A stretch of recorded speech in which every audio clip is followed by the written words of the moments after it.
Nesta edição, o programa Observatório do Trabalho coloca em pauta esse tema importantíssimo, a educação integral no Brasil.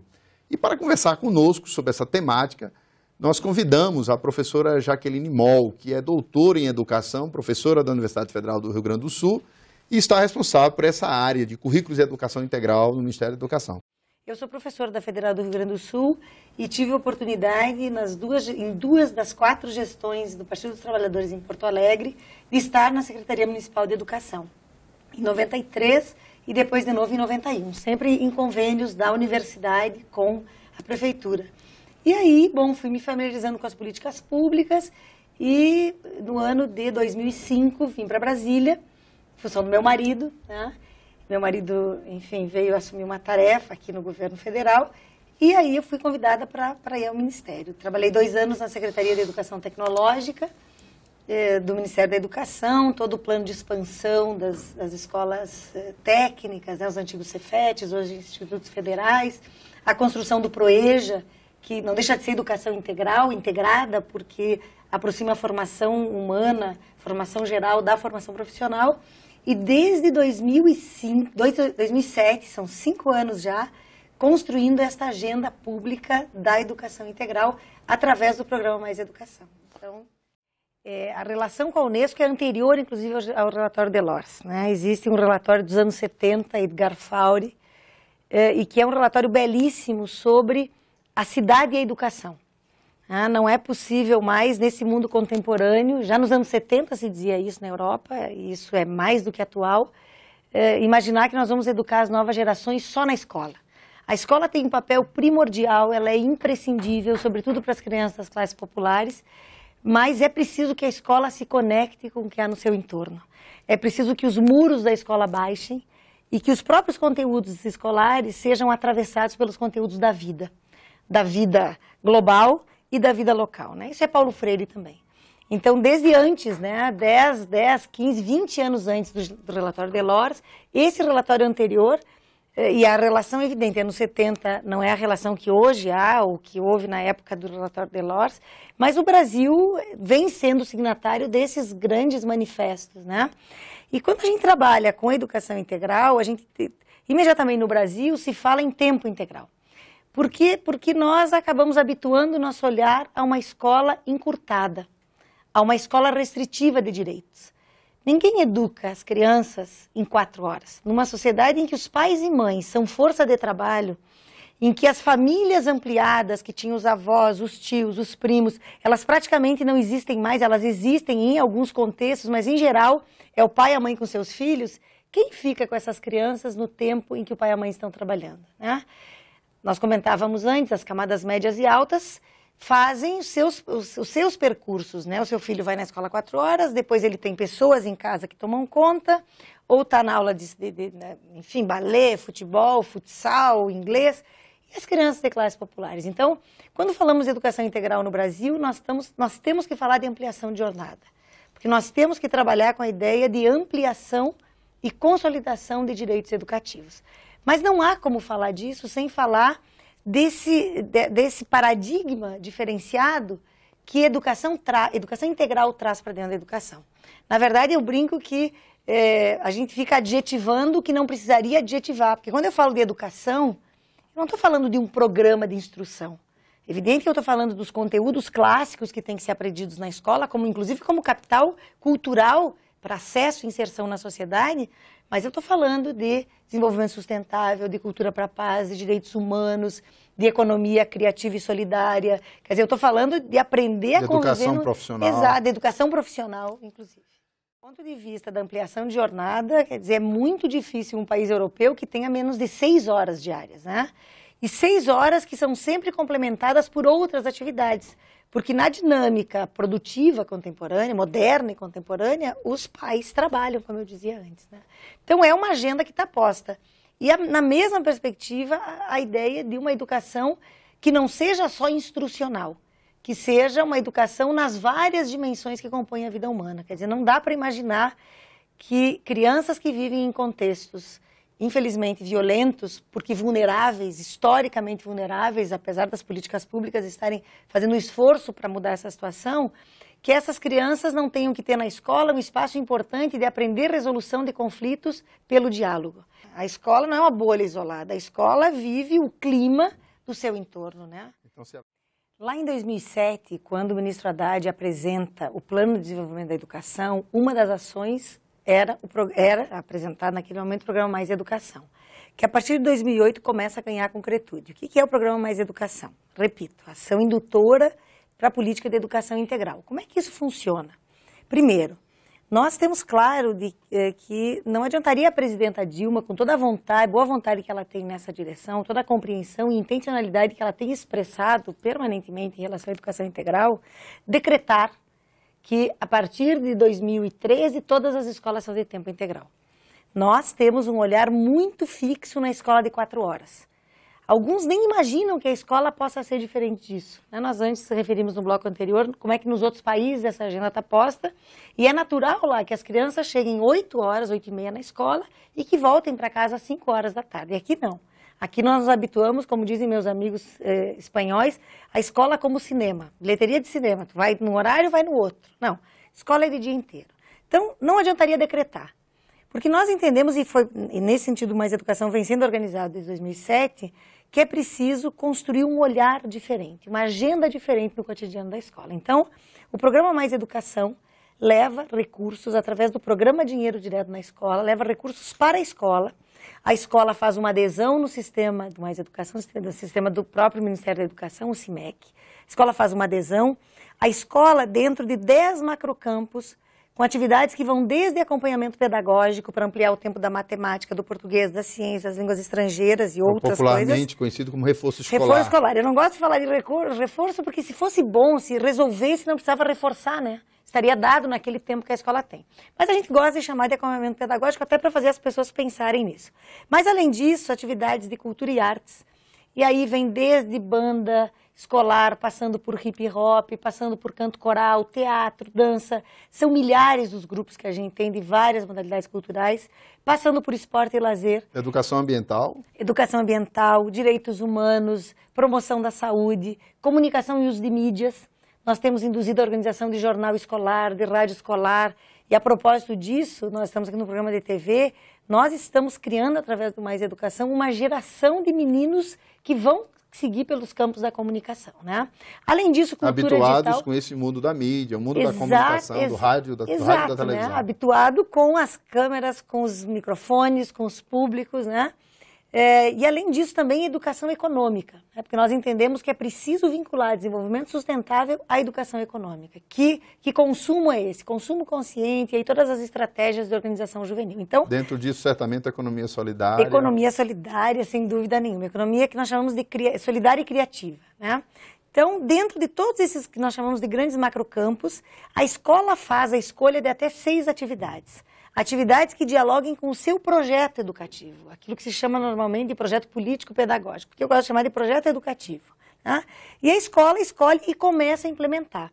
Recebe recursos adicionais para a alimentação, através do Programa Nacional de Alimentação Escolar, isso já está, enfim, consolidado com o nosso FNDE, com o Fundo Nacional de Desenvolvimento da Educação, recebe recurso para compra de materiais, recebe recurso para monitores, né, ressarcimento de transporte e alimentação, monitores que preferencialmente devem ser estudantes universitários, porque a gente cria um ciclo virtuoso de formação já através da prática, envolvendo as universidades, mas também esses monitores podem ser valores das comunidades, né, um contador de histórias, um fotógrafo da comunidade, um mestre de capoeira podem estar na escola fazendo essas atividades, e recursos também para custeio, pequenas obras nas escolas e ônibus, saídas, né, a campo, né? Nós temos incentivado muito, e aí vem o link com a cidade educadora, né?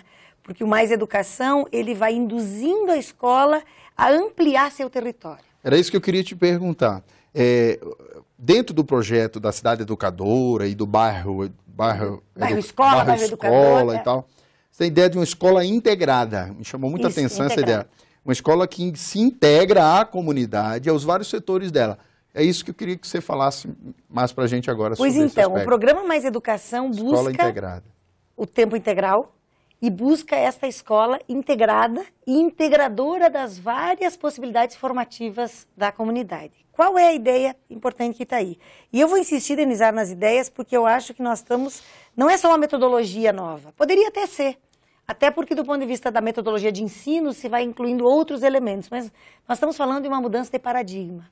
Por isso eu fico muito feliz de dar essa entrevista aqui na TV Suprem, para o Observatório do Trabalho, porque todo o trabalho da TV Suprem tem sido no sentido de é preciso um outro paradigma, né? O modo de viver que nós produzimos até aqui, ele não responde às demandas complexas do mundo que nós vivemos. Uma outra educação para uma outra civilização. Então, é exatamente isso que nós estamos falando. Então, quando a gente fala de trazer temas e metodologias contemporâneas, nem tão contemporâneas, porque o teatro é da Grécia Antiga, mas traz isso para dentro da escola.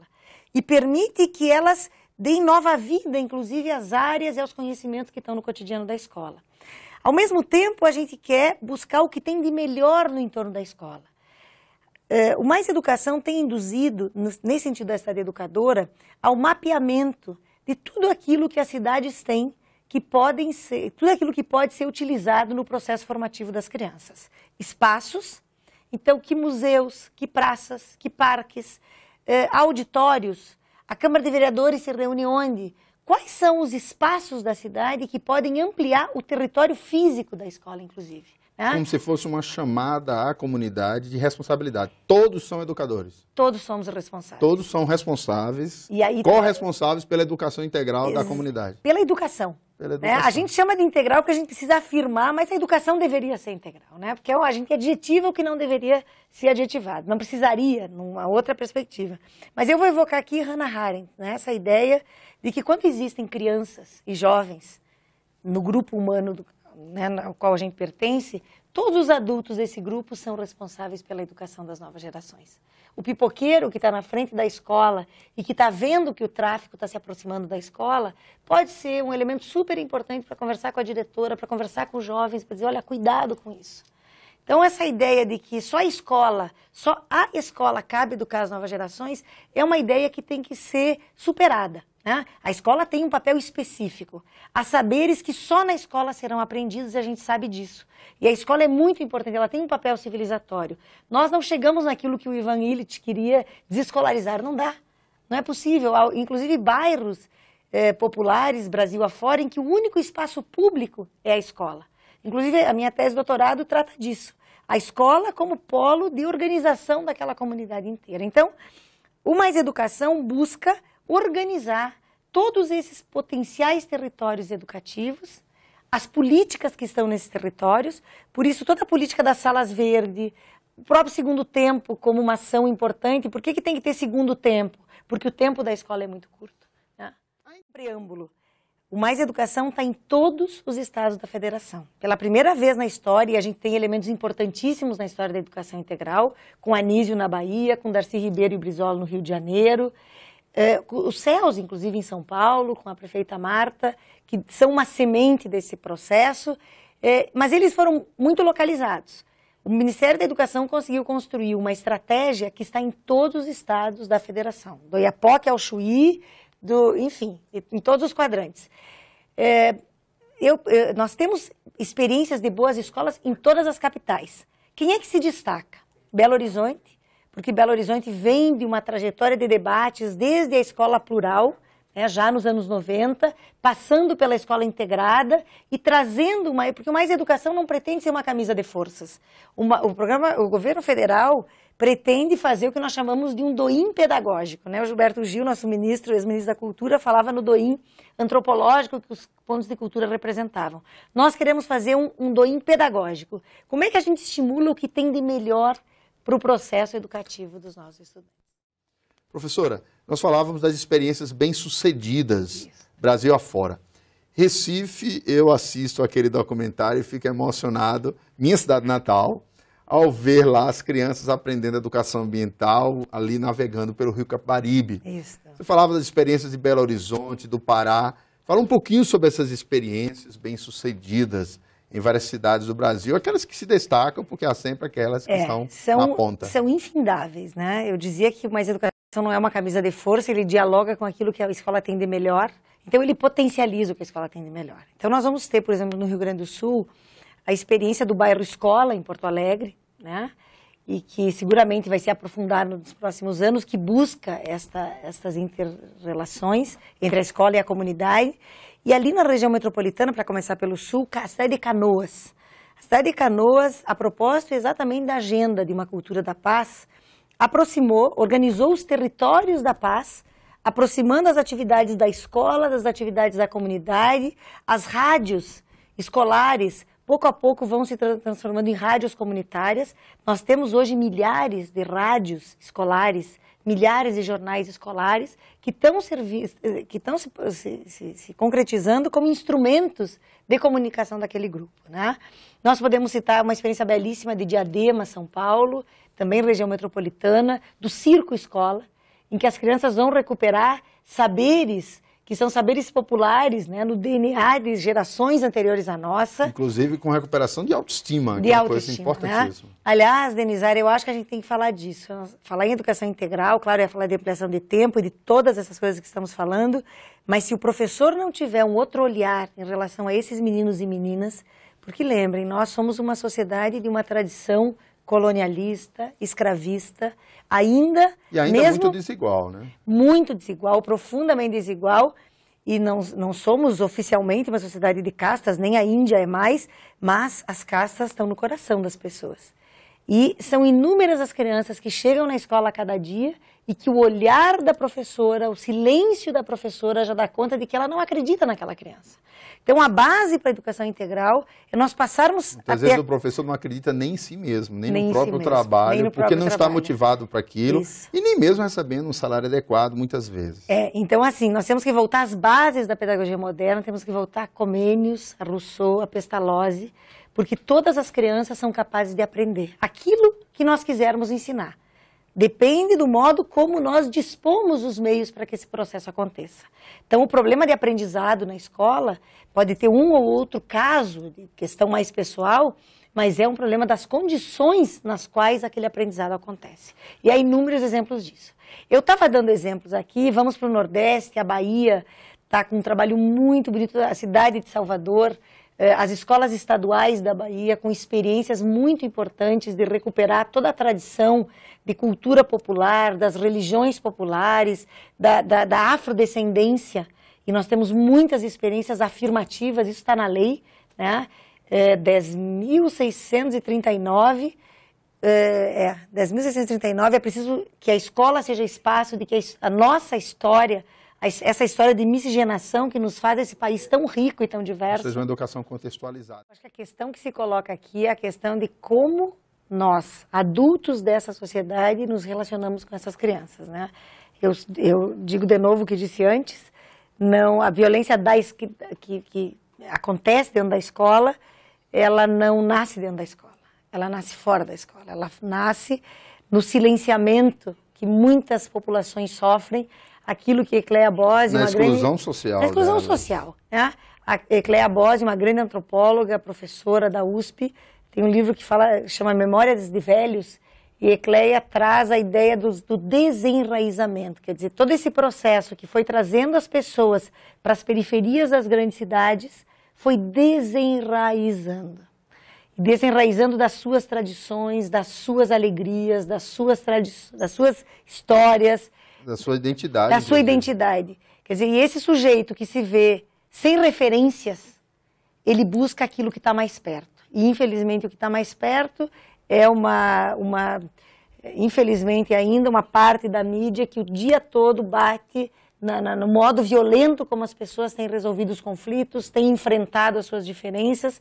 E a referência que, às vezes, na própria casa, na própria família, esse menino e essa menina tem, é do grito, do silêncio, do cala-boca. Então, tudo isso, na verdade, quando esses meninos, quando eclodem esses episódios, que sempre são ruins, né? Sejam episódios de agressão verbal, muito piores de agressão física, ou os dois igualmente muito ruins, eles são expressão do que esses meninos e meninas estão vivendo. Nós não teremos crianças tranquilas, integradas, se os adultos não conseguem viver assim. E a escola não resolve isso sozinha. Por isso, a educação integral não pode significar educação total dentro da escola. Nós falamos de mais educação, não de mais escola. Educação integrada, com toda a comunidade envolvida. Integral. O programa Mais Educação está todo pensado a partir de estratégias intersetoriais. É cultura, é esporte, é saúde, né, e outras áreas. Então, não tem dúvida, né, de que quanto mais erguermos os muros, mais teremos que erguê-los ao infinito, né? E não é essa a questão, porque a criança não passa 24 horas do dia na escola. A criança vive a vida cotidiana do seu bairro. Temos que ter, sim, infraestrutura urbana. Onde é que está a violência concentrada? Nos bairros em que não tem praças. Porque se tu tem um espaço iluminado, limpo, se a água que chega para beber na casa é uma água que se pode beber com tranquilidade, se as pessoas se sentem respeitadas... Bairros nos quais falta tudo. Falta asfalto, falta equipamentos públicos de lazer... Falta esgoto, as casas... Falta iluminação, falta tudo. Então, assim, o que nós temos que criar é um ambiente, uma ambiência social diferenciada. Isso, as políticas públicas têm um papel fundamental. Então, é urbanismo, questão de urbanismo, a questão de segurança pública, sim, no limite, porque onde tu tem encastelados os grupos de tráfico, não há como lidar com isso sem a presença ostensiva de polícia, mas não é o policial na frente da escola que vai coibir a violência. Quer dizer, essa criança tratada com respeito, com carinho, como uma pessoa que tem direitos... Provavelmente seria o policial dentro da escola, participando desse processo de educação. Como educador, voltamos para a ideia de que todos os adultos da sociedade podemos determinar... Nós estamos terminando o nosso tempo aqui, professora, mas eu quero te fazer uma perguntinha para você responder de maneira sintética, que eu sempre repito essa pergunta para os nossos entrevistados. E no caso da educação, eu associo a educação profissional. Para as pessoas que estão em casa, o jovem que está procurando o primeiro emprego, certo. Esse é um programa voltado para o mundo da educação profissional também, do trabalho. O jovem que está procurando o primeiro emprego, a dona de casa procurando gerar renda para a família, o aposentado querendo voltar, enfim, educação profissional. Terminemos com isso. Certo. Qual é a mensagem que você deixaria para essas pessoas no que se refere à esperança da educação profissional como forma de inserção no mundo do trabalho e de geração de renda? Olha, acho que tem duas coisas bem possíveis e factíveis a partir das políticas que o próprio governo federal está fazendo hoje, sempre em relação com os estados e municípios e aqui com o Distrito Federal. O Pronatec. Então, a possibilidade de cursos de profissionalização, que é absolutamente importante, né? Porque quando você está no limite e precisa-se de renda, é preciso curso de formação profissional, e aí uma grande inter-relação com o Sistema S, né? Senai, Senac, que tem dado uma grande contribuição, além das próprias escolas federais. Brasília agora tem também a sua escola federal, seu Instituto Federal. E as escolas, isso é uma parte da mensagem, né? O Pronatec eu acho que é um caminho importante, mas outro caminho é o caminho de volta à escola. Porque parte dos nossos problemas estruturais das pessoas não encontrarem emprego é porque sequer tiveram acesso a concluir a educação básica, aquela que é a LDB já em 96, relatada, cujo relator foi Darcy Ribeiro, já apontava como necessária. Quer dizer, a educação até o final do ensino médio. Então, a volta à escola, a busca de cursos de educação de jovens e adultos é um caminho importante. E para voltar para a escola tem que estar aberta em tempo integral. Exatamente. Os três turnos, aberta à comunidade, para que a comunidade se aproprie da escola em sentido público, nesse sentido de política pública. E para terminar, Denizar, esses adultos e jovens, em geral, são os pais, mães, irmãos das crianças que estão na escola. Ou seja, não há inclusão social plena sem escola. Não há. A escola é fundamental nesse processo. Não há. Professora, muito obrigado pela sua presença no programa Observatório do Trabalho. Foi uma satisfação recebê-la. Quero dizer que a TV Suprem e o programa Observatório do Trabalho estão de portas abertas.